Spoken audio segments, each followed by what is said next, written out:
नमस्कार मंडळी, मस्त हिरवागार पालक मिळाला.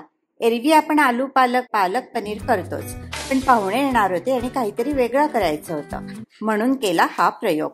आणि मऊ लुसलुशीत पालक पनीर पराठे उत्तम झाले, म्हणून ही रेसिपी तुमच्यासाठी.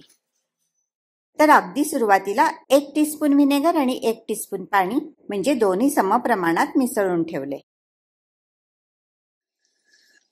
आणि पनीर बनवण्यासाठी अर्धा लिटर गाईचं दूध गॅसवर चढवलं.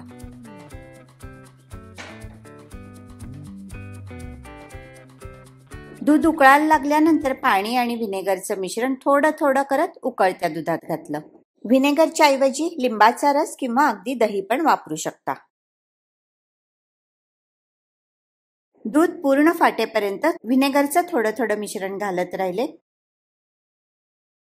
आणि हे बघा, आता दूध छान फाटलंय. दुधातले सॉलिड्स आणि पाणी वेगवेगळं झालंय. गॅस थोड्या वेळ चालू ठेवला की दुधातली सॉलिड्स आणि पाणी अजून वेगळे होतात. गॅस केला बंद आणि मलमलच्या कपड्यामधनं गाळून घेतलं.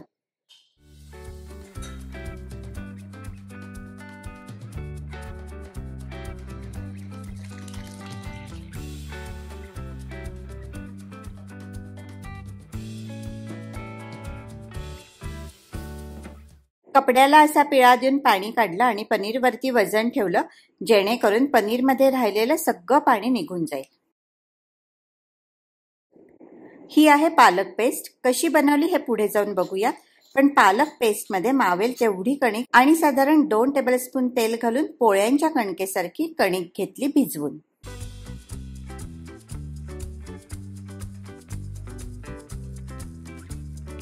थोडी अजून घालायला पाहिजे कणिक.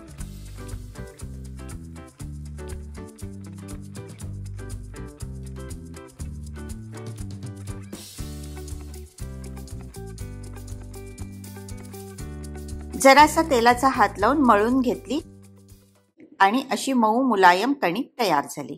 रंग किती मस्त आलाय ना कणकेला. पालक लवकर काळा पडतो म्हणून कणिक फार वेळ मुरत नाही ठेवायची. बाकी तयारी होईपर्यंत फक्त ही झाकून ठेवते.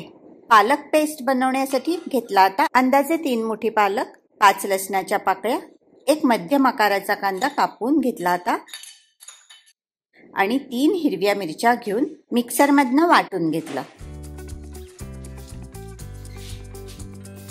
चवीप्रमाणे मीठ घातलंय आणि मिक्सर मध्ये पालक व्यवस्थित फिरावा आणि व्यवस्थित वाटला जावा त्यासाठी घातलं 4 टेबलस्पून पाणी आणि पालक घेतला वाटून.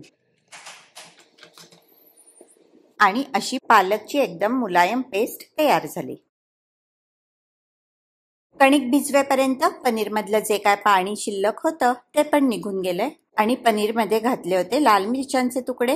पनीर मिळून येण्यासाठी घातला अगदी थोडा म्हणजे 1 ते 1.5 चमचा उकडून मॅश केलेला बटाटा. मीठ चवीप्रमाणे आणि 1 क्यूब चीज घातलं किसून.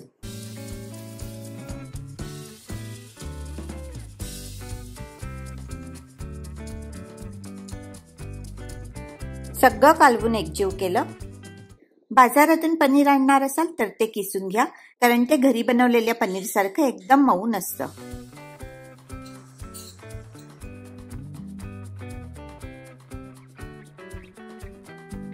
पनीर छानपैकी मळायचं आणि एकसारखे भाग करायचे.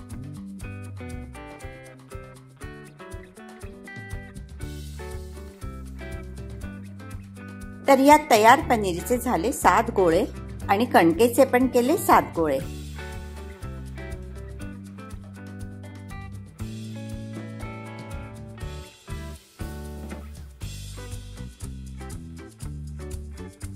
पनीरच्या गोळ्यापेक्षा कणकेचा गोळा थोडासा मोठा घेतला आणि दोन्हीची कन्सिस्टन्सी एक आहे याची खात्री केली. कणकेपेक्षा पनीर सैले असं वाटलं तर त्याच्यामध्ये अगदी थोडा ताजा ब्रेड मिक्सर मध्ये बारीक करून घाला. काम झटपट व्हावं म्हणून आधी सगळ्या पुऱ्या लाटून घेतल्या.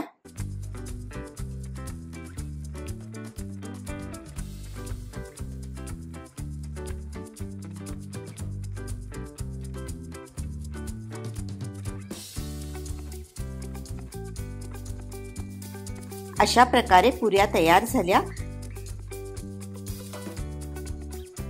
आणि प्रत्येक पुरीमध्ये पनीरचं सारण भरून घेतलं.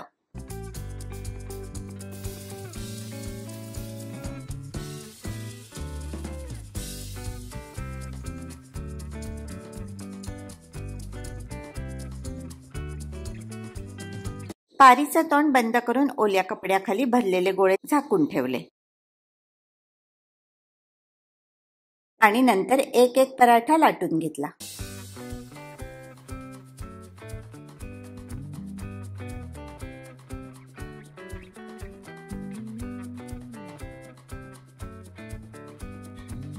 पराठे काळे पडू नयेत आणि एकमेकांना चिकटू नयेत म्हणून पराठ्यांना तेल लावून ठेवलं.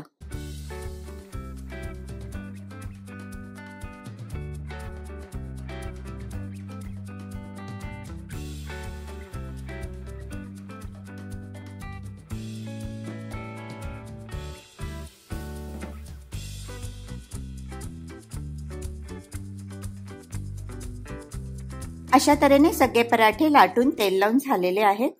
खरं तर पालक काळा पडतो म्हणून पराठे लाटल्या शक्यतोवर भाजून घ्या. पण पाहुणे येणार होते, थोडीशी गडबड होती, त्यामुळे लाटलेल्या पराठ्यांवर व्यवस्थित तेल लावून एकावर एक ठेवून झाकून मी फ्रीजमध्ये ठेवले आणि करायला घेतला पराठ्यांबरोबर खाण्यासाठी रायता.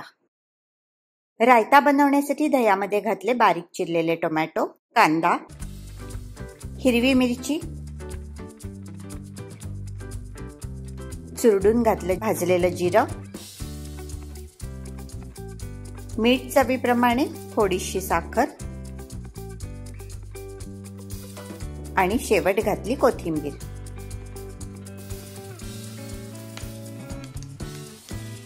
आणि पराठ्यांबरोबर सर्व्ह करण्यासाठी मस्त रायता तयार.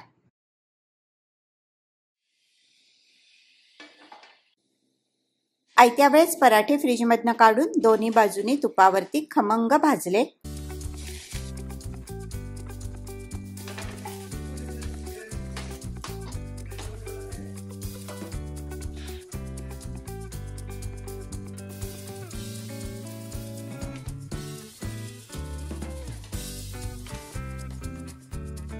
पराठे कुठले का असेनात गरम असताना एकदम मऊ लुसलुशीत असतात.